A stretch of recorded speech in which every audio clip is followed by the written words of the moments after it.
अंग्रेज जब आए तो अंग्रेजों ने हमारे समाज में कुछ नियम थे, कुछ परंपराएं थी, कुछ रीति रिवाज थे, उनको चेंज कर दिया। कोई भी चीज बदली जाती है या कोई भी चीज जब नई आती है, स्वभावतः लोग विरोध करते हैं, और भारत के लोग थोड़ा ज्यादा विरोध कर देते हैं, है ना। भारत के लोगों में स्टेटस को है, यथा स्थितिवाद। क्या है? स्टेटस को, जैसा चल रहा है वैसा होना चाहिए, उसमें कोई भी चेंज आना। अंग्रेज आए, अंग्रेजों ने कहा सती प्रथा बंद। अंग्रेज आए, उन्होंने कहा समाधि प्रथा, कन्यावध बंद, मानव व्यापार बंद, बाल विवाह। और हमने कहा नहीं, तुम कौन होते हो बताने वाले? हमारी लुगाई रखें तो रखें, बाले तो बाले, तुम सती प्रथा कैसे बंद कर सकते हो? हमारा आदमी समाधि ले तो ले, तुम कौन होते हो बताने वाले? और तुम बताओगे कितने ब्याह करने चाहिए, कितने नहीं करने चाहिए? जो जितने रख सके उतना रखे भाई साहब। धीरे धीरे तो हालांकि अपने भी समझ में आ गया कि भाई वो चीजें सही नहीं थी, इसलिए बंद कर दी गई। आज हमारा पूरा समाज उन चीजों को एक्सेप्ट करता है कि वो चीजें अब होनी नहीं चाहिए, पर जब हुई थी तब हमने विरोध किया था। और ये भारत की परंपरा ही है जी। भारत में कोई काम होगा शुरुआत में उसका क्या होगा? हमने भाई साहब कंप्यूटर का विरोध किया है। भारत में जब कंप्यूटर आया था, हमारे नेताओं ने, सियाने सियाने नेताओं ने रैलियां निकाली थी कि कंप्यूटर नहीं आने देंगे, और कंप्यूटर आ गया तो भारत बर्बाद हो जाएगा। कैसे? कि आप कहते हो ना कंप्यूटर में इतना दिमाग है कि एक कंप्यूटर से 10 आदमियों को बराबर काम हो सकता है। हाँ, कि 9 तो बेरोजगार हो गए। अब 10 आदमी मिलके काम करते हैं, फिर कंप्यूटर अकेला कर देगा। कंप्यूटर चलाने के लिए आदमी कितना चाहिए? एक, तो बाकी 9। अब हमें पता चला कि कंप्यूटर ने भारत को इतने रोजगार दिए, इतने रोजगार दिए, इतने रोजगार दिए कि अमेरिका के राष्ट्रपति को 2008 के आसपास कहना पड़ा था, अमेरिका वालों पढ़ लो वरना इंडियन तुम्हारी सारी नौकरी खा जाएंगे। वहां सॉफ्टवेयर से जितनी संबंधित नौकरियां वो सारी किसके पास है? इंडियंस के पास है। दुनिया में जहां कहीं बीपीओ सेक्टर है, बीपीओ सेक्टर समझ गए, वहां पूरी पूरी नौकरियां किसके पास में है? मेरे सीनियर है और वो भैया यहाँ जेनपैक्ट में जॉब करते हैं। जेनपैक्ट है अपना, यहाँ जेनपैक्ट में जॉब करते हैं। पूछा भैया क्या करते हो? कि मैं यार एक ऑस्ट्रेलियन बैंक में काम करता हूँ। वहां क्या करते हो? कि कॉल सेंटर है उनका, तो हम फोन उठाते हैं उनका। वहां से कोई फोन आता है कि भाई मेरे बैंक में रुपए कट गए, मैसेज आया मेरे पास, मेरे खाते में रुपए कितने हैं, मेरी चेकबुक नहीं आई। ऑस्ट्रेलिया से फोन हमारे पास आता है, इतनी दूर, और आप बताते हो कि हाँ। कैसे? कि यार ऑस्ट्रेलिया में ये काम महंगे पड़ते हैं, तो उन्होंने आउटसोर्स कर दिया। उन्होंने कहा तुम कर दो यार, बैठे बैठे जवाब ही जो देना है तुम दे दो। तो हम यहाँ बैठ के जवाब दे रहे हैं। भारत के लोगों को ऐसी नौकरियां खूब मिली। 2 कारण, एक तो भारत के लोगों ने कंप्यूटर बहुत जल्दी सीखा, एक भारत के लोगों की इंग्लिश बहुत अच्छी है। मैं जब ये कहता हूं तुम मुस्कुराते हो, और तुम मेरे कहते हो खुद को तो देख। ऐसा ऐसे कैसे बोल सकता है? पर जब मैं भारत कहता हूं तो मैं साउथ इंडिया को भी शामिल करता हूं। किसको शामिल करता हूं? उनको तो आती है, उनको तो आती है। आप खुद भी ले लेते हो यार बहुत जल्दी, है ना, बहुत जल्दी ऑफेंड हो जाते हो। अरे अरे सर ऐसे कैसे कह दिया? साउथ इंडिया भी अपने के अंदर ही आता है, उन लोगों की तो इंग्लिश अच्छी है, इसलिए दुनिया में सबसे अच्छी इंग्लिश ही भारत के लोगों की है, कि और किसी को इंग्लिश आती नहीं। पहली बात तो दुनिया में इंग्लिश केवल उन लोगों को आती है जो अंग्रेजों के गुलाम थे, बाकियों को अंग्रेजी आती।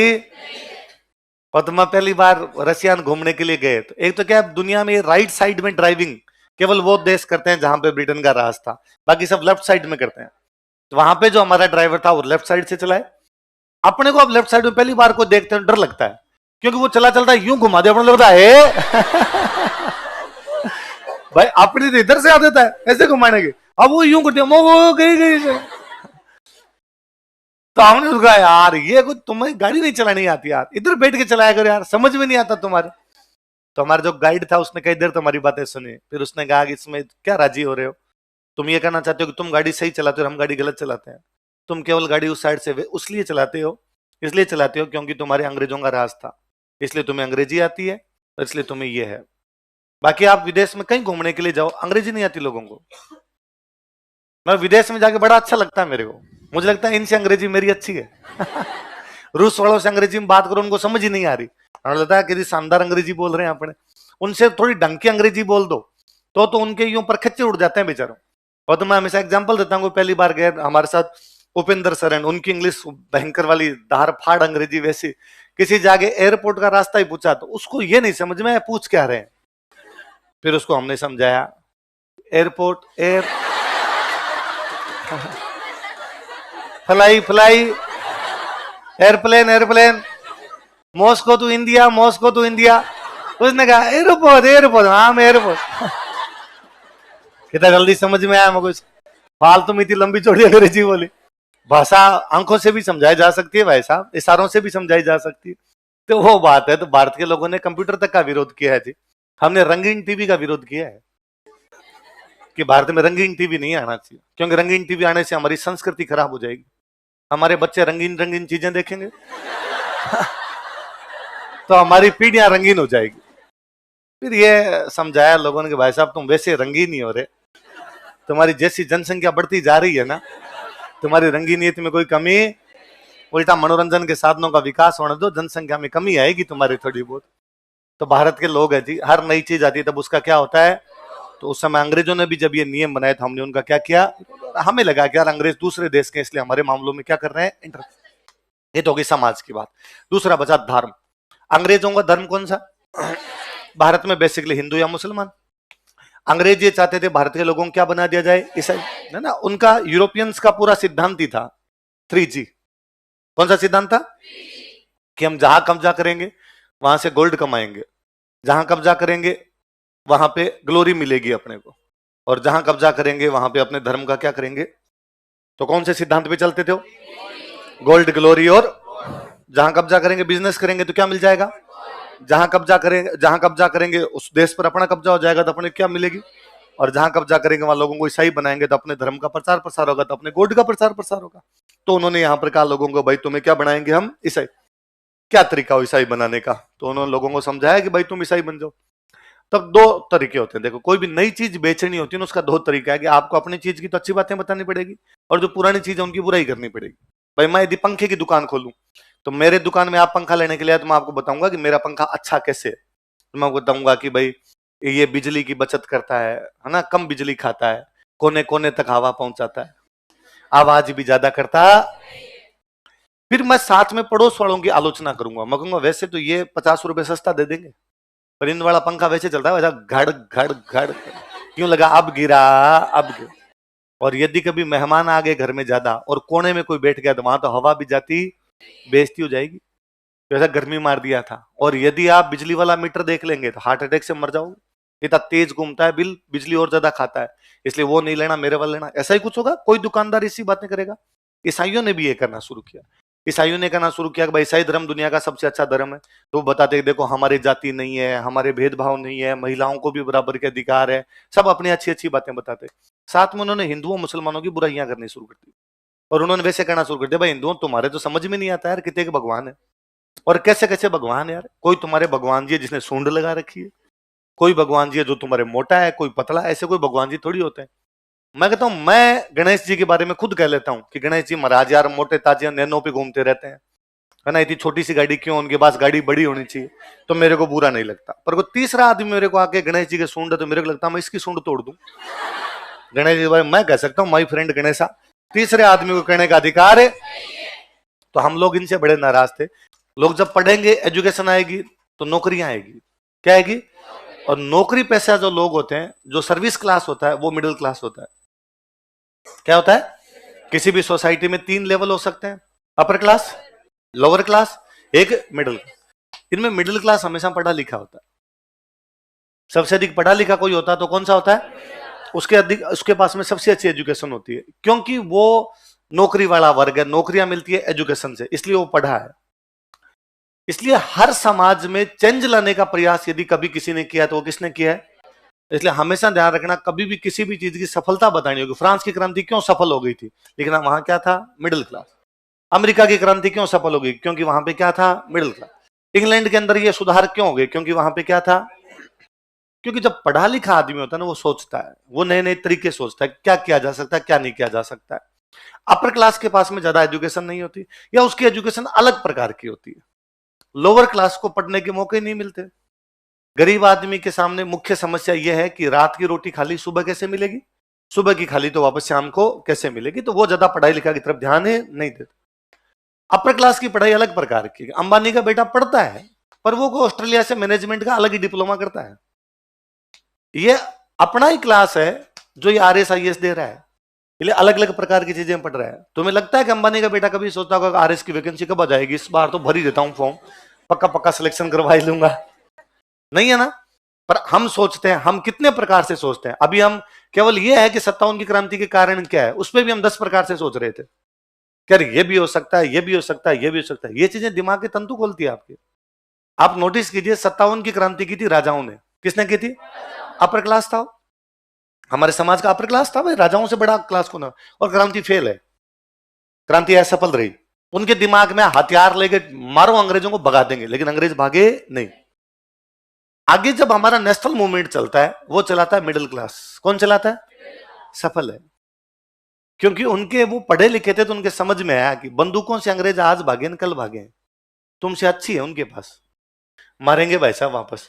इसलिए उन्होंने कहा अंग्रेज तभी भागेंगे जब देश की जनता यूनाइट होगी। तो देश की जनता को यूनाइट कैसे किया जा सकता है? तो ऐसे इश्यू होने चाहिए जिनमें वायलेंस नहीं हो। इसलिए गांधी जी नॉन वायलेंस ले आए, क्योंकि गांधी जी पढ़े लिखे हैं। आप देखिए जितने उस समय नेता, नेशनल मूवमेंट के किसी भी नेता का नाम उठाइए, गांधी जी, क्या वो कहीं के राजा थे? क्या वो एकदम गरीब से आदमी थे? लंदन पढ़ गए थे उस समय, पढ़े लिखे थे। नेहरू जी क्या एकदम गरीब से आदमी थे? क्या वो कहीं के राजा थे? वल्लभ भाई पटेल, डॉक्टर राजेंद्र प्रसाद, सुभाष चंद्र बोस, सारे पढ़े लिखे हैं। उस समय की जो अच्छी एजुकेशन थी वो सबकी उनकी ली हुई थी। वो मध्यम वर्ग है हमारे समाज का। उनमें से कोई वकील था, कोई उनमें से आईएएस था, कोई उनमें से छोटा उद्योगपति था। उन सबके पास में सोचने समझने की शक्तियां थोड़ी ज्यादा थी। इसलिए उन्होंने कहा कि नहीं, हथियार लेके लड़ना। 57 की क्रांति के 90 साल बाद अंग्रेजों को झुकाने में कामयाब हो गए वो। वापस 100 साल ही नहीं लगे, 1957 नहीं आया, उससे पहले। मैं कई बार सोचता हूं, गांधी जी मुझे बड़े रोचक लगते हैं कि यार एक बंदे ने इस बात पर आंदोलन किया कि नमक पे टैक्स लगा दिया। किस पे टैक्स लगा दिया? मैं सोचता हूं यार नमक पे कितना टैक्स लगा होगा। नमक की थैली आज भी आती है 10 रुपए की। तुम थोड़ा टाटा का नमक, देश का नमक खाते हो, आयोडीन वाली थैली तो आ जाती है 6 की, है ना, 6-7 रुपए। वो जो व्हाइट वाला था 10 रुपए हाईएस्ट उसका। तो यदि 10 रुपए की भी आती है वो, तो उस पर टैक्स कितना लगता होगा? 1 रुपया, 2 रुपया, 3 रुपया। तो जब वो थैली 10 पैसे की आती होगी, तब टैक्स कितना होगा? और कम हो गया। उस पर भी गांधी जी का आंदोलन है, 1 पैसा भी क्यों दें? क्योंकि गांधी जी जानते थे नमक घर घर की जरूरत है। इस बात पे सारे इकट्ठे हो सकते हैं। सबसे बड़ी बात, नमक वाली बात पे महिलाएं सबसे अधिक इकट्ठी होगी। रसोई में काम तो महिलाएं कर रही है, और जिस आंदोलन में महिलाएं शामिल होगी, सरकार लाठीचार्ज नहीं कर सकती। महिलाएं और बच्चे होंगे, सरकार 4 बार सोचेगी कि लठ मारने कि नहीं मारने। खाली युवा युवा होंगे ना, सरकार के लंबे करो इनको, सड़क पे लिटाओ भाई साहब ढंग से, है ना। जितनी चित्र परेड कर सकते हो उतनी की जाए। यूनिवर्सिटी में आंदोलन होता है, आप देखते हो छात्रों को भगा भगा कर मारा पुलिस ने, आता है। महिलाओं के आंदोलन सरकार कर देती है, अभी भी कर लेती है, पर इतना जल्दी से उनके ऊपर ऐसा कोई भी एक्शन होगा? गांधी जी ने सबको कहा नॉन वायलेंस। जब आपके पास हथियार नहीं होंगे ना, तो भी सरकार को 4 बार सोचना पड़ेगा कि करेंगे नहीं करें, करेंगे नहीं करें। जब गांधी जी ने नमक वाला आंदोलन शुरू किया था ना, तो गांधी जी का भारत में दूसरा बड़ा आंदोलन था। पहले नॉन कॉपरेशन कर चुके थे, सफल नहीं हुआ था। ये दूसरा सिविल डिसोबीडियंस था उनका, सविनय अवज्ञा था। तो लोगों में थोड़ा जोश था, लोगों ने कहा बापू इस बार आ रही पार, चलते हैं बाहर निकल के अंग्रेजों को मारते हैं। और बड़ी अपने को नमक बनाने के लिए यात्रा निकालनी है, खूब सारे लोग चलते हैं। गांधी जी केवल 78 लोगों को लेकर रवाना हुए। कितने लोगों को? 78। जबकि साबरमती आश्रम भरा पड़ा था।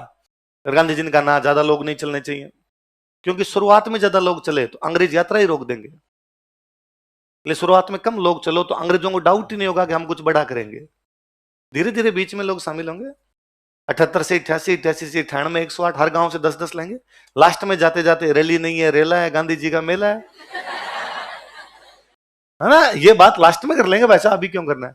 तो गांधी जी का भाषण है साबरमती आश्रम में। गांधी जी उसमें कहते हैं, लोगों ने कहा बाबू इस बार करो या मरो, तो आप तो छुट्टी दो और मार देंगे अंग्रेजों को। तो गांधी जी ने कहा मैंने सबको एक मैसेज किया कि साबरमती आश्रम में आ जाओ, यहां से हम एक रैली शुरू करेंगे, एक यात्रा शुरू करेंगे। और मैंने कहा सब अहिंसक रूप से आना, अहिंसा का पालन करेंगे। तो जब तुम अपने घरों से आ रहे थे, क्या अंग्रेजों ने रोका? कि ना बापू, रास्ते चलते आदमी कौन रोके। कहा यदि मैं आपको यह कहता कि सब हथियार लेके आना, तो क्या अंग्रेज आने देते? कि घर के बाहर ही पकड़ लेते, घर से बाहर ही नहीं निकलने देते। ये ताकत है। वो पढ़ा लिखा आदमी था, वो इस बात को समझता था। इसलिए जिस सोसाइटी में मध्यम वर्ग होता है वो सोसाइटी हमेशा डेवलप होती है। इसलिए सोसाइटी में सबसे अधिक आवश्यक क्या होता है? आप और जो दिए, आजादी का आंदोलन छोड़िए, समाज सुधार है। सती प्रथा के लिए कानून कौन बनवाए? राजा राम मोहन राय।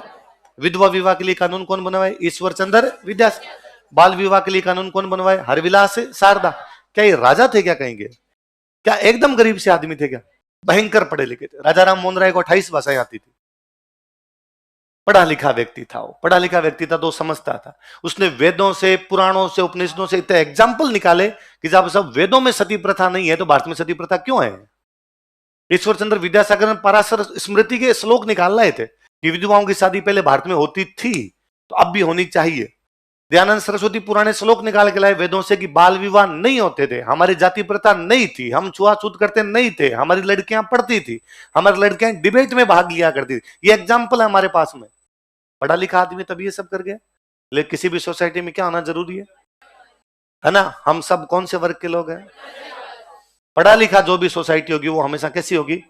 इसलिए किसी भी समाज में क्या होना सबसे अधिक आवश्यक है? मैं और सिंपल सा एग्जांपल देता हूं।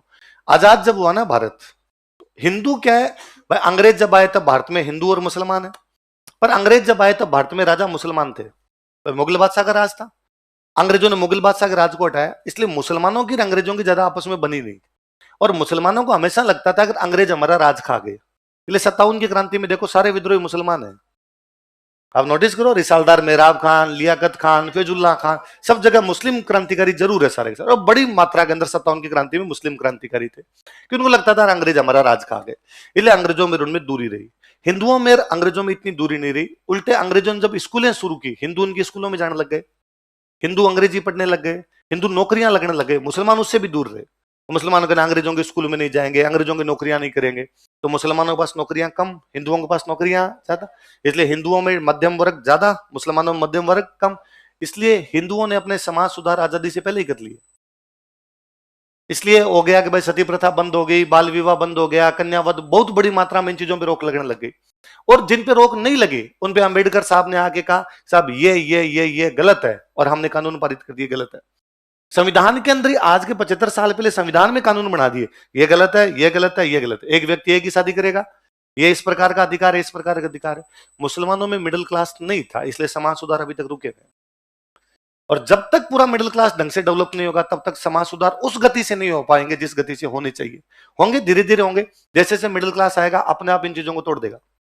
वो अपने आप डिमांड करेगा कि ये सब चीजें होनी चाहिए, इन चीजों की हमें कोई आवश्यकता। तो किसी भी देश में, किसी भी समाज में, किसी भी क्रांति में सबसे अधिक काम की चीज क्या है? तो अपने भी मध्यम वर्ग गया, वो मध्यम वर्ग गया तो उसने आगे लीड किया, उसने लीड किया तो देश को आजादी भी दिलाई। तो ये नेता मैंने 2 नाम लिखवाए, देखो कौन? विजय सिंह बथिक और जैन राय। राजा थे क्या कहीं के? साधारण नेता पर पढ़े लिखे हैं। पढ़े लिखे थे तो जनता को समझाने में कामयाब रहे, पढ़े लिखे तो ये समझते थे अखबार निकालने हैं, है ना, हम आगे पढ़ेंगे। इन सब लोगों ने अखबार निकाले क्योंकि इनके दिमाग में था यार एक तो मैं एक आदमी हूं ना, और मैं कहूं यार मेरे को कोई चीज लोगों को समझानी है तो मैं कैसे समझाऊं? मैं आप 100 लोगों को, 1000 लोगों को इकट्ठा करूं और मैं आज बता दूं ये करना है, ये करना है, ये करना है। अब आप अपने घर गए, अब मैं दूसरे दिन और 1000 लोगों को, तीसरे दिन और 1000 लोगों को, फिर तो मेरी पूरी जिंदगी लोगों को समझाने में निकल जाएगी। इन्होंने कहा ना, अखबार निकालो, लाख लोगों तक सीधा ही पहुंच जाएगा। फिर मैं जा के बताऊंगा तो आप 1000 लोगों को एक बार में एक बात बताई, अब ये बात दोबारा आपको रिपीट नहीं कर सकता, दूसरे दिन दूसरे लोगों को बताना। अखबार में तो मैं सेम बात 10 दिन रिपीट करूंगा। एक दिन ईश्वर चंद्र विद्यासागर आगे कह गए विधवा विवाह करना चाहिए, लोगों ने, आधों ने मानी, आधों ने नहीं मानी, कुछ लगा गया ठीक कर रहा होगा, कुछ लगा झूठ बोलता नहीं करना चाहिए, पहले बढ़ के नहीं करते थे, हम क्यों करें? पर अखबार आया, अखबार में 10 दिन तक लिखा गया विधवा विवाह क्यों आवश्यक है, क्या पहले होता था विधवा विवाह, विधवा विवाह की क्या हानियां है, क्या कहते हैं भारत के पुराने ग्रंथ। 10 दिन तक एक आदमी सेम बात पढ़े, कुछ तो दिमाग में जाता होगा। तो इन लोगों ने इन चीजों को बहुत अच्छा सा पकड़ा था। इसलिए सोसाइटी में सबसे अधिक आवश्यक क्या होता है? अंग्रेजों का अप्रत्यक्ष प्रभाव रहा कि अंग्रेजों के चक्कर में हमारे आगे एजुकेशन, एजुकेशन के चक्कर में हमारे क्या आ गया? मध्यम वर्ग, मध्यम वर्ग आ गया तो उसने किसका नेतृत्व कर दिया? राष्ट्रीय आंदोलन। पहले बड़ी बात, क्रांति जब हुई थी तो व्यापारी जो थे, व्यापारियों ने अंग्रेजों का साथ दिया। व्यापारियों ने किसका साथ दिया? क्योंकि व्यापारी शांति चाहता है। व्यापारी क्या चाहता है? और अंग्रेज शांति तो ले आए थे। अंग्रेजों आने के बाद लड़ाइयां बंद हो गई थी, ये तो माननी पड़ेगी कि अंग्रेजों के आने से पहले जब जी में आता तब तो एक अफगानिस्तान वाले उठ के आ जाते। उनको जब खर्चा पानी चाहिए होता था, लिए 5-1 हजार लोग और आगे तोड़ फोड़ करके चले जाते। शाहबाज नादिर शाह आ गया, आज अहमद शाह अब्दाली आ गया। मतलब अहमद शाह अब्दाली ने तो पंजाब पर इतने अटैक किए थे अपने कि उसके बारे में लाइन ही बन गई थी कि पंजाब में लोग यूं कहते कि जो पेट में भर लिया ना, खा पी लिया, वही अपना है, बाकी तो अहमद शाह ले ही जाएगा। खादा पीदा लई दा, बाकी अहमद सही था। जो खा लिया पी लिया वो अपना है। मैंने रोटी खा ली 4, मेरे पेट में पड़ी, ये मेरी है, बाकी तो रोटी भी अहमद शाह के सैनिक उठा ले जाएंगे। एक्स्ट्रा रोटियां भी बनाने की आवश्यकता। इतने अटैक हो रहे थे। अंग्रेजों ने आने के बाद बाउंड्री सिक्योर की, उन्होंने किसी का इधर किसी ने कदम रख लिया ना, टांगे तोड़ देंगे, देख लेना। राजाओं की आपस की लड़ाइयां बंद होगी। व्यापारी हमेशा क्या चाहता है, इसलिए क्रांति में व्यापारियों ने अंग्रेजों का खूब साथ दिया। तो व्यापारियों की सबसे बड़ी सहायता यह है कि उनका माल फटाफट बिक जाए, जो बनाया है वो फटाफट मार्केट तक पहुंच जाए, रॉ मटेरियल चाहिए वो फटाफट उनकी फैक्ट्री तक पहुंच जाए। अंग्रेज पूरे भारत में रेलवे लाइन बिछा गए। तो हालांकि अंग्रेजों ने रेलवे लाइन बिछाने का एक कारण यह था कि 57 की क्रांति को दबाने में अंग्रेजों को बड़ा जोर आया था। आज क्रांति होगी कानपुर, आज होगी लखनऊ। अब कानपुर से लखनऊ जाओगे कैसे? रेलगाड़ियां थी नहीं, बाकी गाड़ियों से आप धीरे धीरे पहुंचोगे, रोड इतनी डेवलप नहीं हो पाई थी। इसलिए अंग्रेजों ने रेलवे लाइन का एक बड़ा कारण तो यह था कि दोबारा कभी क्रांति जैसी बात आए तो एक जगह से दूसरी जगह सोल्जर आराम से पहुंच जाएंगे। पर उसका एक फायदा यह भी हुआ कि ट्रेड रूट्स जो थे वो बन गए और सारे ट्रेड सेंटर आपस में कनेक्ट हो गए। अब रॉ मटेरियल एक जगह से दूसरी जगह जा सकता है, जो तैयार माल है वो वहां से बिकने वाले मार्केट तक पहुंच सकता है। व्यापारी की फायदा है, घाटा है। अब ये व्यापारियों के लिए अंग्रेजों ने फिर ये आए टेलीफोन तार, ये सब आने लगे। ये भी अपने आप में फायदा, पता चल जाएगा कहाँ कितना माल मंगवाना है आपको। वरना मेरे को माल मंगवाना है कहीं से, मैं वहां मेरा बंदा भेजता हूँ, बंदा 20 दिन बाद में जाता। अब मेरे पास फोन था, मेरे पास तार था, मैं जल्दी सामान मंगा लिया करता था। तो ट्रांसपोर्टेशन और कम्युनिकेशन क्या क्या डेवलप हुए, ये अंग्रेजों ने किए तो अपने वाले भारत में थे। पर अंग्रेजों के साथ में कौन रहते हैं? राजा। उनके समझ में अपने भी तो होने चाहिए। इसलिए आप और नोटिस करें, अपने भारत में राजस्थान में रेलवे राजाओं के टाइम में आ गई। ज्यादातर जो पुराने जो रेल चलती है वो राजाओं के टाइम में आने लग गई थी अपने आप।